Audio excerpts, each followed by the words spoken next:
Pablo ha estado escribiendo esta carta a una iglesia en Éfeso.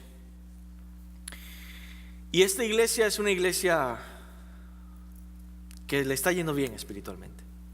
Y Pablo le está dando una imagen de Jesucristo victorioso, salvando a su pueblo y reconciliando todas las cosas consigo mismo. Y esa es una forma en la que tú puedes leer toda la carta a los Efesios, viendo cómo Jesús es aquel que está reconciliando todas las cosas consigo mismo. Y empezamos leyendo que Dios en Cristo estaba reconciliando todas las cosas, es decir, el universo entero, la creación entera consigo mismo. Y después empezamos a leer cómo las naciones están siendo reconciliadas, y que en la iglesia, en Cristo, estas diferentes naciones pueden encontrar una reconciliación, un hermoso diseño de diversidad y unidad. Y luego de ir de todo el universo a todas las naciones reconciliadas, Él va a lugares específicos de nuestras relaciones, reconciliadas por la obra de Cristo, específicamente ahora el matrimonio. Como Él obra salvación y reconciliación, no solo en el universo, no solo entre las naciones, sino entre marido y mujer, entre padres e hijos, vamos a ver después, entre siervos y maestros. Esta reconciliación de Jesús impacta toda nuestra vida, todas las áreas y todas las cosas están siendo reconciliadas en Jesús. Jesús es el centro, Jesús es el Salvador, Jesús une todas las cosas. Hoy vamos a ver el matrimonio, la gloria de un matrimonio cristocéntrico. Y vamos a estar meditando en este tema en 4 partes diferentes. Primero vamos a enfocarnos en la gloria del matrimonio cristocéntrico. El matrimonio como un todo, el matrimonio como el conjunto, esta relación completa entre una mujer y un hombre que se casan, marido y mujer. La gloria del matrimonio cristocéntrico. Quizás no te has dado cuenta, pero en nuestra cultura nosotros vemos constantemente un ataque hacia el matrimonio. Vemos constantemente que las personas, escuchamos comentarios de las personas, que el matrimonio es algo negativo, es algo que nosotros no deseamos, es algo malo incluso. Es algo que te cohíbe, que te aprisiona, que te esclaviza. Y vamos a entender un poco de dónde viene eso. Tiene algo de cierto, pero ¿por qué? ¿Y en qué sentido? ¿En qué contexto? ¿Y cómo es que la Biblia nos habla de un matrimonio glorioso? Bueno, primeramente, el matrimonio es extremadamente glorioso, y esa es la enseñanza bíblica desde Génesis hasta Apocalipsis. Uno de los pasajes bíblicos más importantes que Pablo usa en Efesios para hablar de la gloria del matrimonio se encuentra en Génesis capítulo 2, y dice lo siguiente: y dijo Jehová Dios, no es bueno que el hombre esté solo, le haré ayuda idónea para él. Y Jehová Dios formó pues de la tierra toda bestia del campo y toda ave de los cielos, y las trajo a Adán para que viese cómo las había de llamar. Y todo lo que Adán llamó a los animales vivientes, ese es su nombre. Y puso Adán nombre a todas las bestias y aves de los cielos y a todo ganado del campo. Mas para Adán no se halló ayuda idónea para él, no se halló ayuda idónea de entre los animales. Entonces Jehová Dios hizo caer un sueño profundo sobre Adán, y mientras éste dormía, tomó una de sus costillas y cerró la carne en su lugar. Y de la costilla que Jehová Dios tomó del hombre, hizo una mujer y la trajo al hombre. Dijo entonces a Adán: esto es ahora hueso de mis huesos y carne de mi carne. Esta será llamada mujer, porque del varón fue tomada. Por tanto dejará el hombre a su padre y a su madre, se unirá a su mujer, y serán una sola carne. Y estaban ambos desnudos, Adán y su mujer, y no se avergonzaban. Primeramente, hermanos, no deshonres el matrimonio. No seas una de esas personas que está haciendo bromas indeseables acerca del matrimonio. El matrimonio es la corona de la creación. Dios hace las estrellas, Dios hace la tierra, Dios hace los mares, Dios hace los animales, Dios hace a Adán. Y dice: no es bueno que el hombre esté solo. Y Dios hace a la mujer, y son una sola carne, y es la cereza en el pastel. El matrimonio es la corona de la creación. La gloria que Dios le ha dado es increíble. El matrimonio no es negativo o terrible. El matrimonio es la cúspide de la creación de Dios, la corona de la creación, ¿verdad? Debemos renovar nuestra mente con la palabra de Dios y no llamar malo aquello que es bueno y no llamar bueno aquello que es malo. ¿Ok? Eso es precisamente lo que el mundo hace. Dios dijo: no es bueno que el hombre esté solo. Y nosotros decimos: eso es lo mejor que le puede pasar a un hombre, vivir solo. Y el mundo dice que sí, que eso es lo mejor que no le puede pasar, vivir soltero y desenfrenado, ¿verdad? Teniendo diversas parejas. Dios dice que el matrimonio es glorioso y el mundo dice que es una desgracia y miseria estar casado. Y qué terrible, ya te casaste. En México dice, nuestro México lindo y querido, te pusiste la soga al cuello. ¿Cuántos pastores yo no he escuchado decirme eso? Digo: no hagas eso. Dios le ha llamado bueno al matrimonio y nosotros le hicimos mal.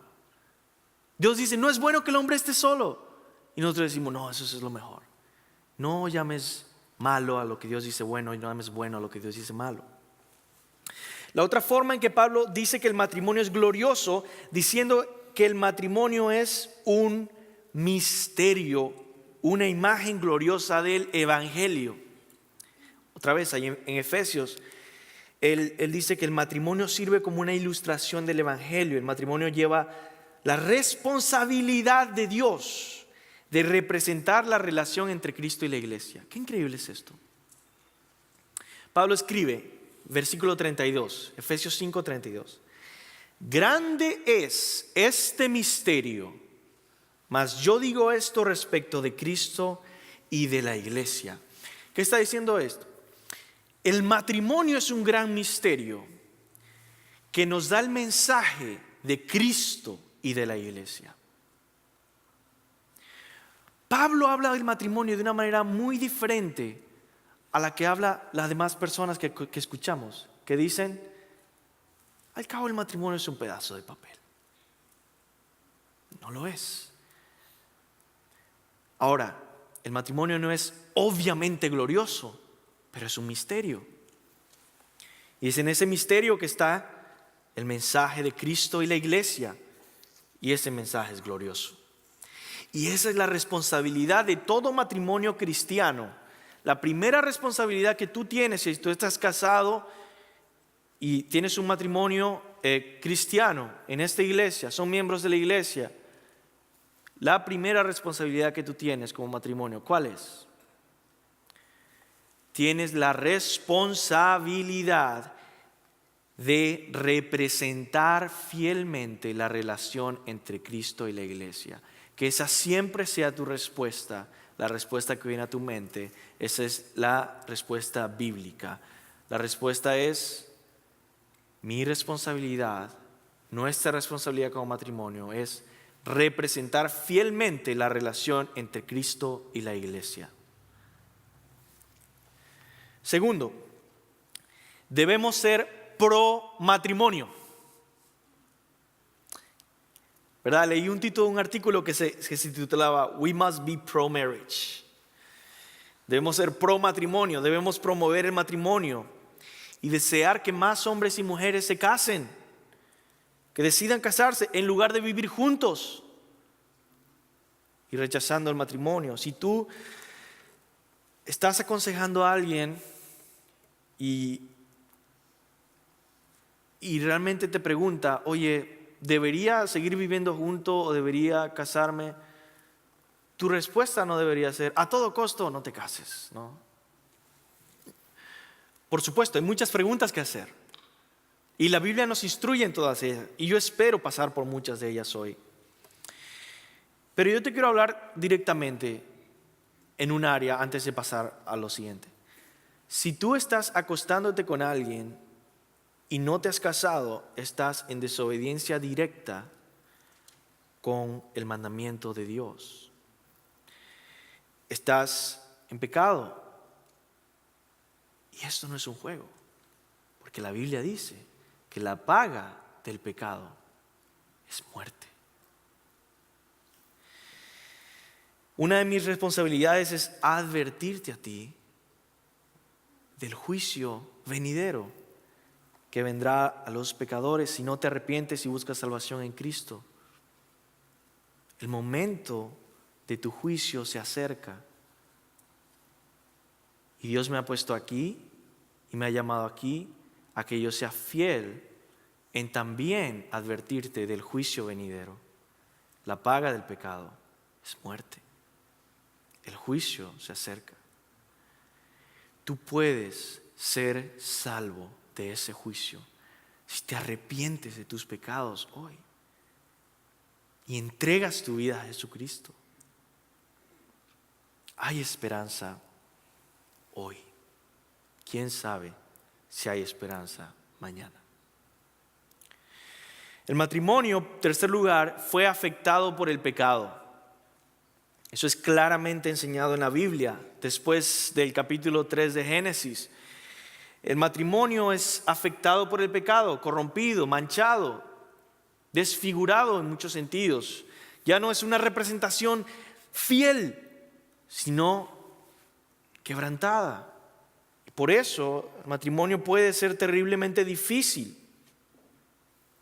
Nuestros corazones están corrompidos y nosotros somos los cónyuges. Nosotros hacemos el matrimonio y los dos están totalmente infectados de pecado.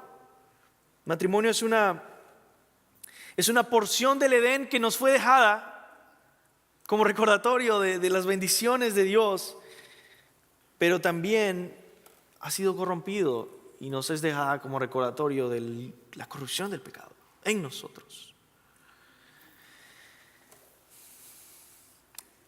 Cuarto, el matrimonio fue redimido por Cristo. Y esto es muy importante. Si eres cristiano y estás casado con un cónyuge cristiano, ese matrimonio ha sido redimido por Cristo. ¿Y qué pasa si no eres cristiano? Pues posiblemente tu matrimonio es terrible. Posiblemente, ¿y por qué? Por lo que acabo de decir, fue afectado por el pecado. Y los dos son pecadores. Yo sigo siendo pecador. Los cristianos siguen siendo pecadores. Pero necesitamos la salvación de Jesús. Necesitamos ser rescatados, redimidos. El matrimonio fue restaurado profunda y verdaderamente en la reconciliación que Cristo logró en la cruz. Y aún muchos cristianos hoy en día no creen eso. O no viven como si eso fuera real. Si estás viviendo en un matrimonio cristiano, entonces estás viviendo en un matrimonio redimido del pecado. No perfectamente esperamos la consumación de la redención, pero verdaderamente redimido. Es decir, un matrimonio liberado de la esclavitud al pecado. Amén. Un matrimonio liberado de la esclavitud al pecado. Ya no tienes que ser esclavo del pecado. Un matrimonio libre para vivir en la libertad de la santidad. Ahora, si eres soltero o eres soltera y eres cristiano o cristiana y deseas casarte con una persona que no es cristiana, o sea, quieres comenzar un matrimonio con un yugo desigual, estás desobedeciendo a las instrucciones de Jesús para tu vida.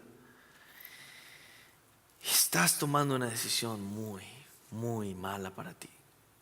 Por favor, si eres soltero y eres soltera, obedece la clara instrucción de la palabra de Dios. Estás queriendo ir en contra de la voluntad de Dios y queriendo vivir una vida de gran bendición. Hermanos, y esto no es, escúchenme bien, esto no es arbitrario. Esto no es porque Dios se le ocurrió un día decir, ¿sabes qué? Que los cristianos no se casen con no cristianos. Vamos a dejar esa regla arbitraria. Cualquier matrimonio cristiano, cristocéntrico, puede acercarse a ti y decirte la bendición y la gloria del matrimonio cristocéntrico. Y decirte, ¿por qué quisieras cambiar esto por cualquier otra cosa? ¿Por qué? ¿Por qué hacer ese daño? Debes casarte, si quieres casarte, debes casarte con alguien que sea cristiano si tú eres cristiano.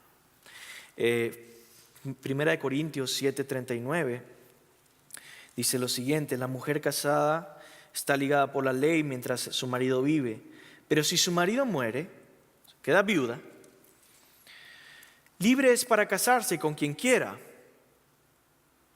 Ok, Pablo está diciendo, eres libre, eres soltero, ¿ok? No estás casado. Eres libre para casarte ¿con quién? Con quien quieras. Pero ¿qué dice al final? Con tal que sea en el Señor. ¿Qué? Con quien quieras, con tal que sea en el Señor, con tal que sea un verdadero creyente. Ahora, si ya estás casado con alguien que no es cristiano, la Biblia tiene instrucciones claras, muy, muy claras para ti. Debes crecer en obediencia y pasión por Cristo al mismo tiempo que fomentar paz en tu matrimonio con alguien no cristiano. Debes amar a Jesús por todas las cosas, vivir para Él al mismo tiempo que traer paz. No contienda a tu matrimonio en yugo desigual. Claramente la Biblia enseña esto. Depende de Dios en oración y predica con tus acciones.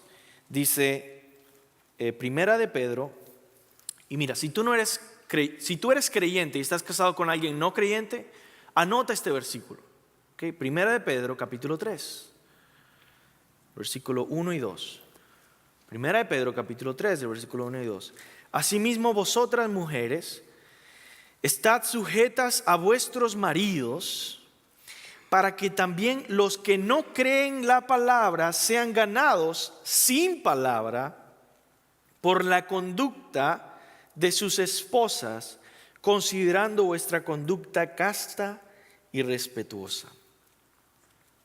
Esto se aplica, creo yo, a ambos. Él está hablando de mujeres, pero también puede haber un caso en el que un hombre cristiano está casado con una mujer que no es cristiana. Igual, el principio es: busca ganar la salvación de esta persona por medio de tus obras, sin palabras. Porque lo que más pasa es, ¿verdad?, palabras y confrontaciones, y esa persona dice: no quiero saber nada de la iglesia, aléjate de mí. Y decir: no, sin palabras, dice, para que también los que no creen en la palabra sean ganados sin palabras por la conducta de sus esposas. Yo diría también de sus esposos, considerando vuestra conducta casta y respetuosa. Amén. Muy bien. Somos nosotros en un matrimonio como espejos que reflejan la gloria de Dios. Si tú traes un espejo al mediodía y lo pones ante el sol, puedes dejar a alguien ciego, ¿verdad? Va a salir bastante luz de ese espejo.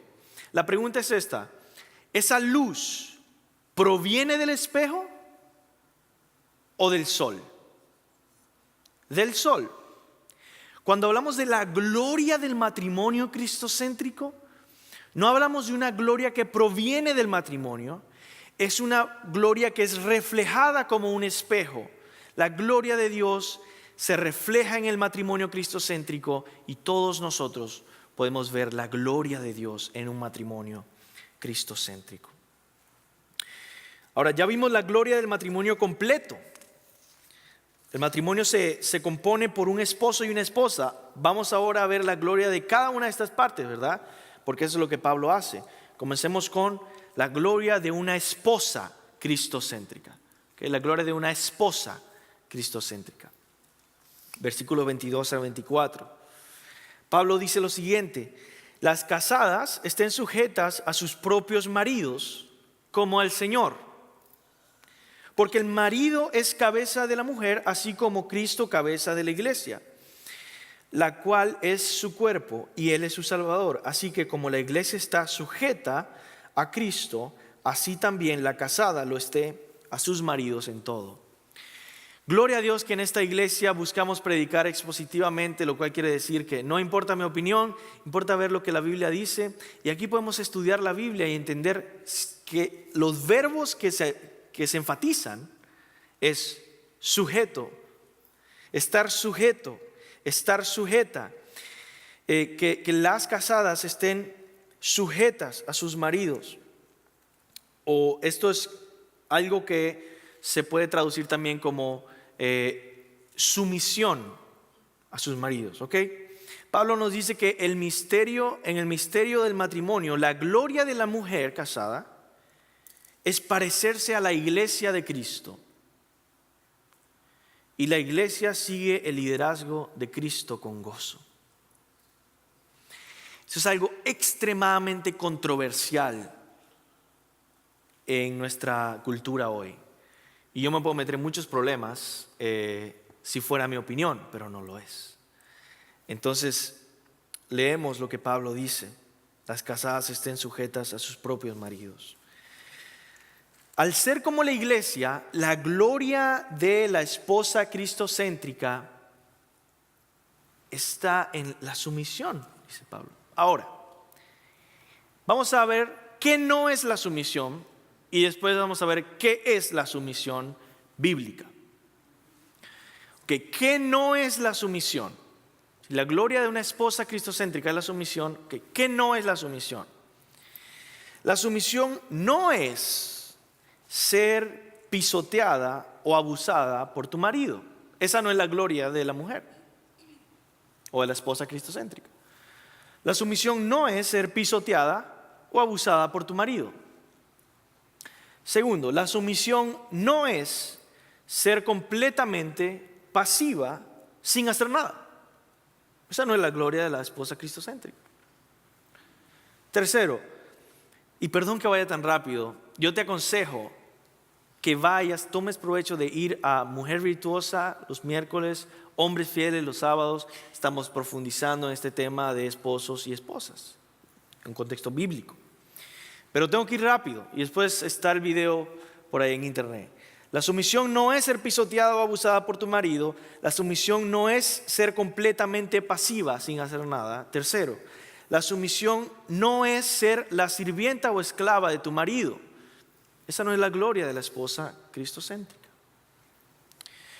Cuarto, la sumisión no es ser alcahuete de tu marido. ¿Qué es alcahuete? Está haciendo algo malo. Como yo soy una buena esposa, yo digo, está bien. Está cometiendo un crimen y yo digo, está bien. Porque eso es lo que la Biblia me dice. No, eso no es lo que la Biblia te dice. Quinto, la sumisión no es dejar de tener ideas u opiniones personales. La sumisión no es, la gloria de una esposa cristocéntrica no es el no tener ideas o opiniones personales.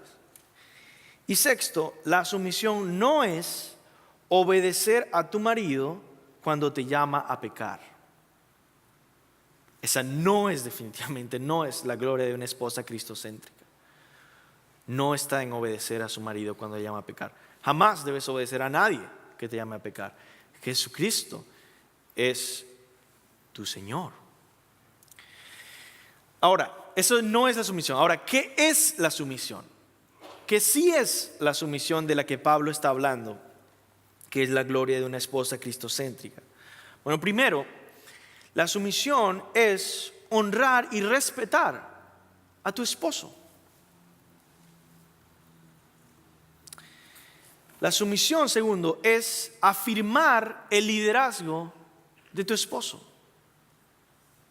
Ahora, aquí se pone un poco más difícil, ¿verdad? Uno dice, está bien, lo voy a respetar. Bueno, tampoco queremos decir, vamos a irrespetar a nadie. Eso no es algo que nadie quiera hacer. Pero ya se va poniendo un poquito más difícil, ¿verdad? Segundo, la sumisión es afirmar el liderazgo de tu esposo. Afirmar su liderazgo. ¿Qué quiere decir eso? Reconocer que Dios ha llamado a tu esposo a tomar el liderazgo y afirmar esto. Apoyar esto. Con eso quiero decir afirmar, apoyar esto. Tercero, la sumisión es usar tus dones para ayudar a tu esposo a guiar el hogar en santidad. Usar tus dones. Dios te ha creado con dones y talentos. Dios te ha hecho nacer de nuevo y te ha dado el Espíritu Santo con dones específicos. Mujer, usa esos dones y ponlos en práctica para servir al Señor en el matrimonio, ¿verdad? Sé activo, no pasivo, ¿verdad? Activo en usar esos dones para ayudar a tu esposo a guiar el hogar en santidad.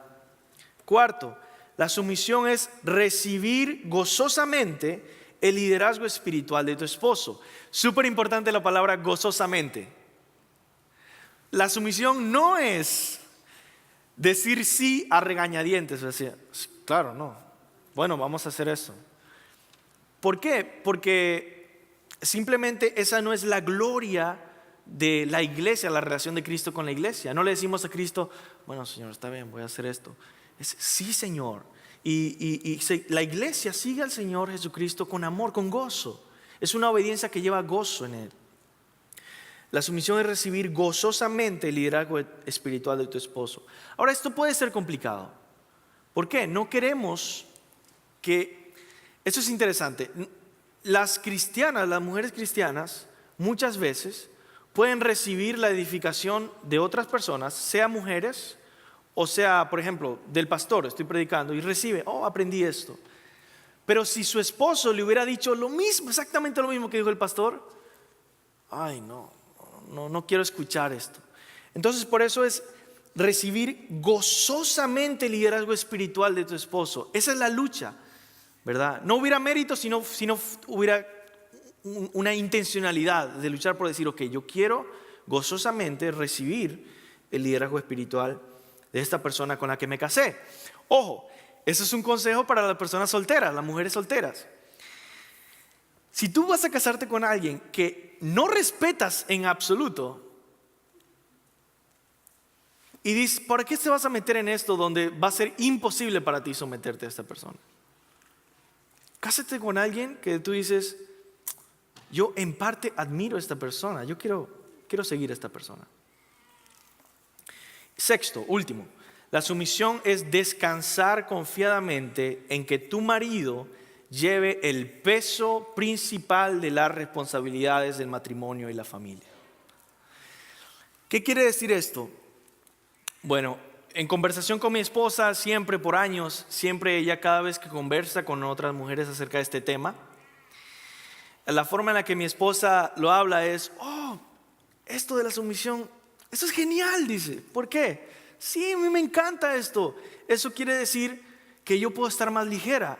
El peso lo va a cargar él, de la responsabilidad. Eso es cierto. Y ese es el diseño de Dios. El diseño de Dios es que el esposo lleve ese peso de las responsabilidades del matrimonio y la familia. quiere decir principalmente el peso espiritual de cómo está yendo la familia espiritualmente, pero también incluye cómo está yendo la familia, por ejemplo, económicamente, si están sobreviviendo o no. No debemos ser cristianos que buscan vivir vidas de ricos. Eso, el Señor no nos pide eso. Puede haber contentamiento con un esposo que provee en todas sus capacidades lo necesario para vivir. Debemos tener contentamiento cristiano, aunque sea difícil en nuestra cultura sobre todo. Ahora, vamos a resumir el mensaje de Pablo a las esposas.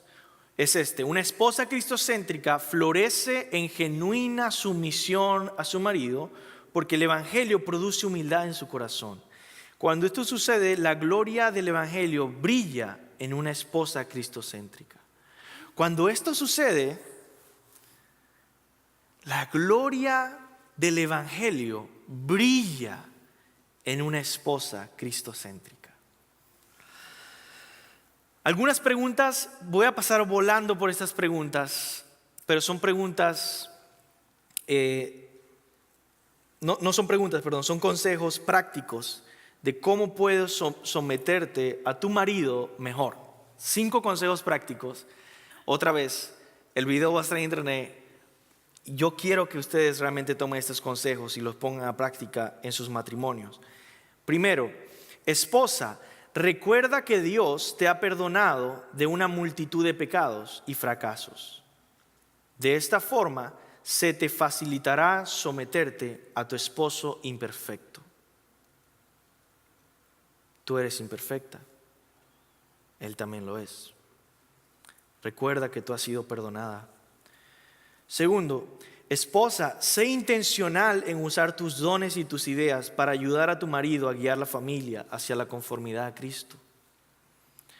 Usa tus dones intencionalmente. Tercero, esposa, entiende que los mandamientos de Jesús no son gravosos, como dice la Biblia. No son pesados, no son una piedra sobre tu espalda. Más bien, como dice mi esposa, me conviene este mandamiento. Estoy más ligera, dice. Ese es el punto. El punto es, me conviene que Dios me haya dado un mandamiento así.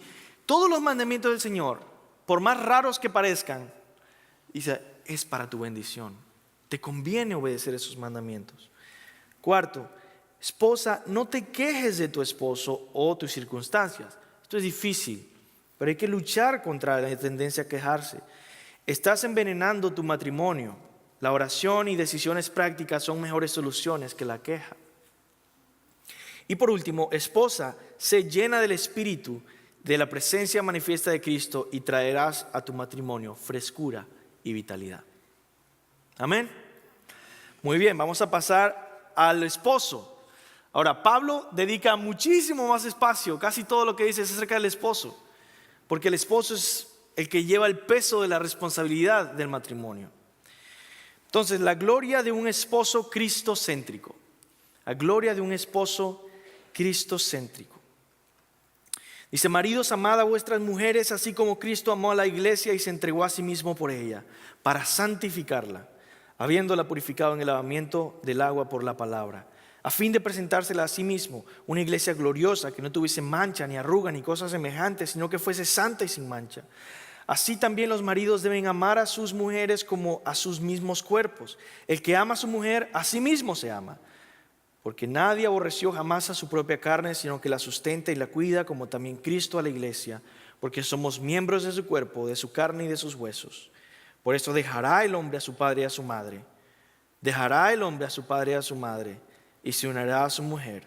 Los dos serán una sola carne. Amén. Esa es la palabra de Dios.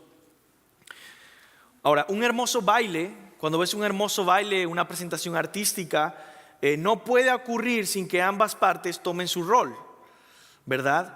Cada parte del baile tiene su rol y esos deben seguir esos pases de baile con precisión para que pueda hacer la obra artística. La esposa depende del esposo, el esposo depende de la esposa para hacer un matrimonio de acuerdo al diseño de Dios.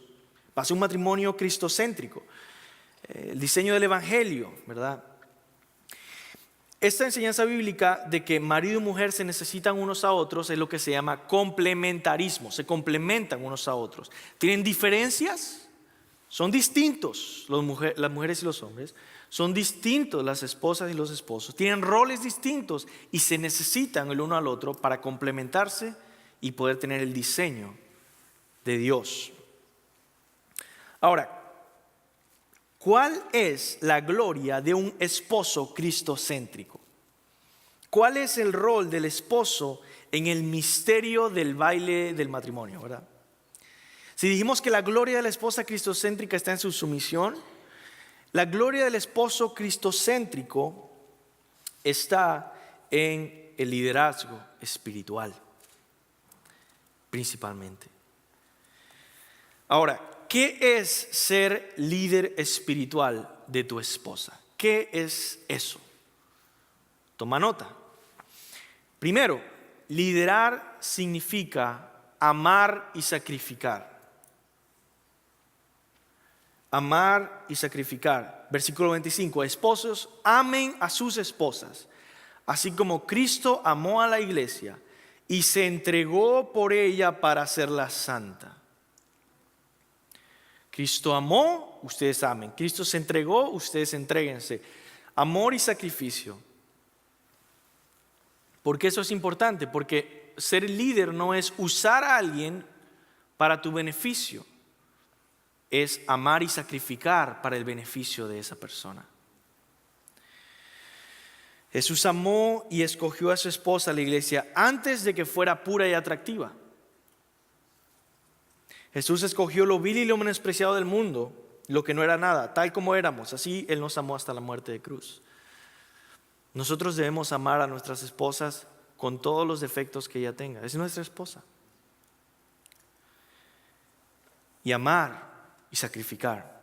Segundo, liderar significa buscar la santificación de tu esposa e hijos. Esta palabra técnica, bíblica, profunda, santificación. ¿Qué significa esto? Bueno, significa crecer en madurez espiritual, crecer en conformidad a Jesús, crecer espiritualmente. Si tu esposa, si eres un esposo miembro de esta iglesia, si tu esposa no está creciendo espiritualmente, si tus hijos no están creciendo espiritualmente, adivina a quién Dios le va a pedir cuentas. A ti. Es decir, tú llevas esa responsabilidad y dice, ¿por qué tú permites que ellos no estén floreciendo y creciendo en gozo del Señor espiritualmente? Muy bien. Tercero, liderar significa ser ejemplo. Por lo tanto, todas las cosas que tú pidas y exijas de tu esposa, tú tienes que ser un ejemplo más que ella. Y dices, es que te quejas mucho. Bueno, ¿y tú? ¿También te quejas mucho? ¿Verdad? No, es que no, eres floja. ¿Y tú? Ser ejemplo, ¿verdad? Es liderar con el ejemplo. Con el ejemplo de decir, yo voy delante. Eso es ser líder. Es la persona que va delante y va dando el ejemplo para dónde vamos. Cuarto, liderar significa servir. Servir. Jesucristo nos dio su ejemplo de liderazgo y Él lavó los pies de los discípulos. Él sirvió y Él dijo, el Hijo del Hombre vino para servir, no para ser servido, y dar su vida en rescate por muchos. Quinto, liderar significa proveer y proteger. Versículo 29 dice, el que ama a su esposa se ama a sí mismo, pues nadie ha odiado jamás a su propio cuerpo. Al contrario, lo alimenta y lo cuida. Así como Cristo hace con la iglesia. Esposo, tu responsabilidad que las necesidades de tu hogar estén cubiertas. Otra vez te digo, no es un mandamiento bíblico que vivan como ricos. No pongas ese peso sobre ti. Esposas, no pongan ese peso sobre su marido. Ese peso de necesidad de vivir como los vecinos ricos destruye matrimonios. Los destruye. La expectativa bíblica es que pueda proveer para que puedan vivir bien. Cubrir sus necesidades es vivir bien. pero que especialmente él tenga espacio para liderar espiritualmente su casa. ¿De qué vale que él consiga un trabajo como empresario y lo veas una vez al año si no está tomando su liderazgo espiritual en la casa, discipulando a sus hijos y dirigiendo los devocionales familiares? Ahora, sexto, liderar significa cargar con el peso de todas las responsabilidades. Lidera a tu esposa de tal manera que ella no sea la que está estresada, sintiendo que depende de ella todo, y que si ella no lo hace, nadie lo hace. Por eso yo debo hacerlo. Ese es el cáncer de la pasividad en los hombres de nuestra cultura. Es decir, bueno, que no se haga. Dice, no, es otra vez, liderar significa cargar con el peso de todas las responsabilidades. Esa es la gloria del esposo cristocéntrico, esa es la gloria de liderar espiritualmente. Y por último, liderar significa entregarte completamente, como Cristo así lo hizo. Ahora, en resumen, este es el mensaje de Pablo a los hombres casados. Debemos ser líderes espirituales, debemos amar a nuestras esposas como Cristo amó a la iglesia para santificarlas y prepararlas para su encuentro con Jesús. Tu esposa se va a encontrar un día con Jesús, sea para condenación o para salvación, sea en santidad o sea en total vida de pecado. Toma el tiempo para preparar a tu esposa para encontrarse con Jesús. Esa es tu responsabilidad, hacerle bien, bendecirle, hacer que florezca en todas las áreas de su vida. Tu responsabilidad es guiarla hacia creciente santidad. Además de eso, Pablo dice, esposos, sean como Cristo y responsabilícense por sustentar y cuidar las necesidades de su esposa, tal y como se cuidan a ustedes mismos. Entonces, básicamente Pablo en otro mandamiento dice, sé un hombre, compórtate como hombre, sacrifícate, lidera, sé ejemplo. Tu gloria está en tu sacrificio y tu gozo de liderazgo está en bendecir a tu esposa y ver cómo crece en bendición, cómo florece en frutos espirituales, cómo crece en madurez cristiana. Esa es tu gloria y tu gozo como esposo. Ahora, algunas preguntas finales. ¿Estás liderando a tu esposa en su vida espiritual? ¿Cuidándola y proviéndole? Algunos consejos que puedo darte para ayudarte. ¿Cómo puedo ayudar a mi esposa a crecer espiritualmente? Primero, comienza por entender cómo Dios te diseñó como hombre. Dios te diseñó para cultivar, por eso cultiva. Cuando veas a una esposa floreciendo, verás un esposo cultivando. Cuando ves una esposa totalmente yendo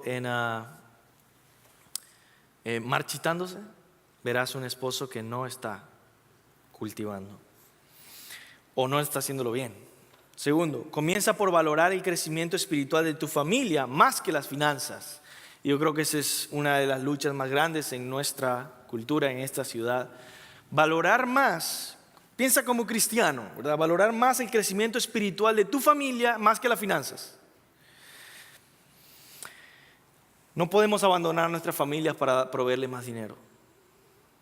Crecimiento espiritual más importante que las finanzas. Tercero, comienza por redefinir pasividad como abandono del hogar. Los antiguos puritanos y reformadores ponían a gente en disciplina esposos en disciplina, por no liderar devocionales familiares. ¿Por qué? Decían, eso es abandono del hogar. ¡Qué increíble! Y por último, comienza contigo mismo, a solas con Dios. Crece en amar al Señor. ¿Cómo debo cuidar mejor a mi esposa? Bueno, protégela y atiéndela como lo harías contigo mismo. Ahora, no existe nada parecido al matrimonio cristocéntrico en ninguna otra cultura, en ninguna otra religión, en ningún sistema de pensamiento existe algo tan glorioso como el matrimonio cristocéntrico.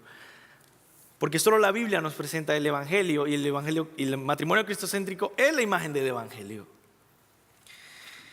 Ahora, perdón por hacer listas tan grandes, pero yo compartía con mi esposa, esto pueden ser 4 o 5 sermones, pero déjame terminar con el último punto, lo van a tener en pantalla. Pueden tomar una foto, pueden discutirlo en su casa. Y estos últimos es las prácticas de un matrimonio cristocéntrico. ¿Okay? Las prácticas de un matrimonio cristocéntrico. Ve a tu casa o ve al grupo comunitario y conversa con tu esposa, con tu esposo acerca de estas prácticas. Son 10 y las voy a poner en pantalla. Espero, ¿sí? Ok.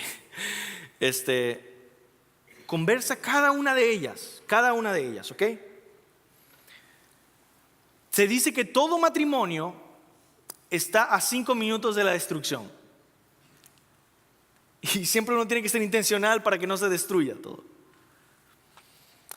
Esas son las 10 prácticas que yo escribí, prácticas de un matrimonio cristocéntrico. Primero, un matrimonio cristocéntrico es cuando ellos aman a su iglesia juntos.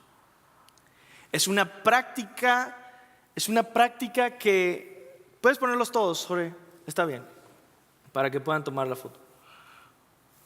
Es una práctica que define, que caracteriza a un matrimonio cristocéntrico. Aman a su iglesia juntos. Van a la iglesia juntos, aman su iglesia juntos, se quedan juntos. Esto las estadísticas lo han probado. A la misma iglesia, por cierto. Segundo, oran juntos. Estadísticas también han probado. Oran juntos, se quedan juntos.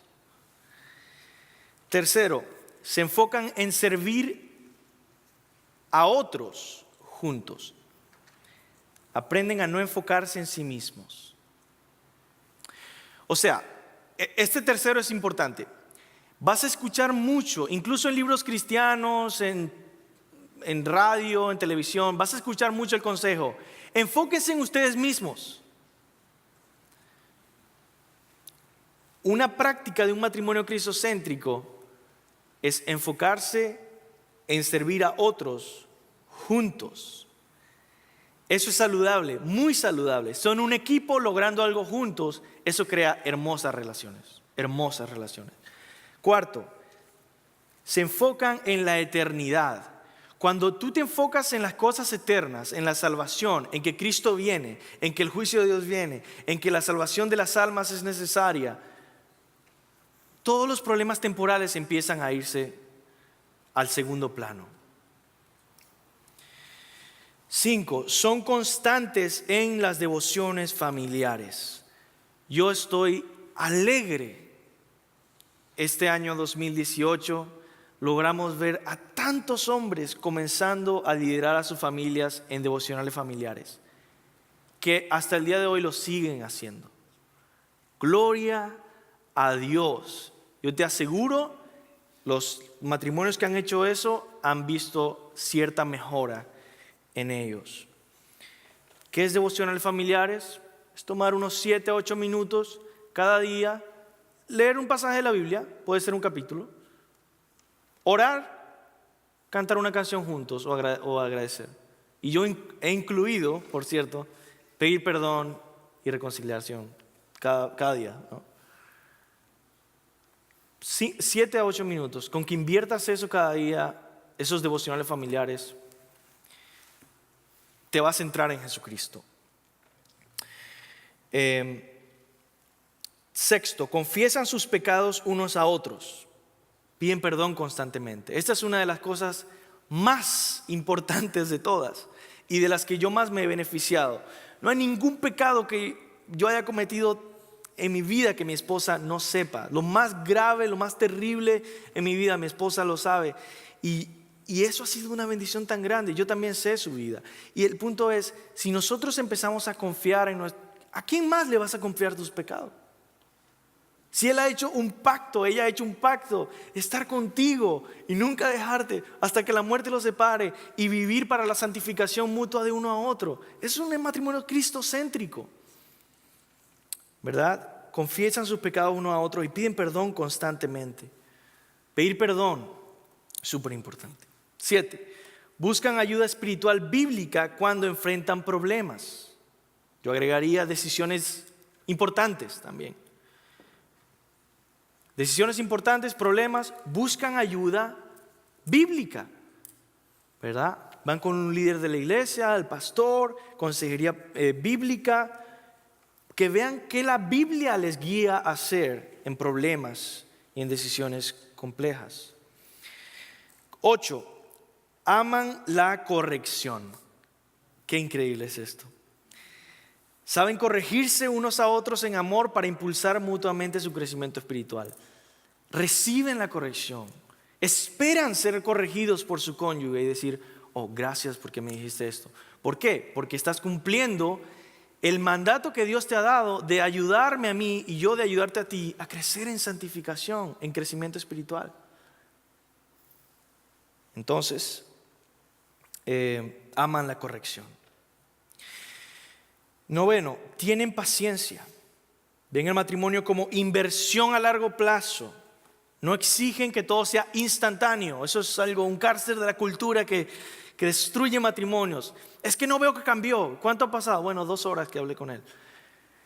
La gente no cambia así. Lleva tiempo. Entonces la paciencia es tan importante. Y por último, se entregan continuamente el uno al otro, como Cristo y la iglesia. Es una relación que se renueva constantemente en compromiso e intencionalidad. La palabra de Dios es clara para nosotros hoy y tiene ese mensaje claro. Debemos valorar y apreciar la gloria del matrimonio. Esposos, amen a sus esposas. Esposas, respeten a sus esposos. Y que realmente busquemos tener matrimonios cristocéntricos y ver la gloria de Dios ahí. Amén.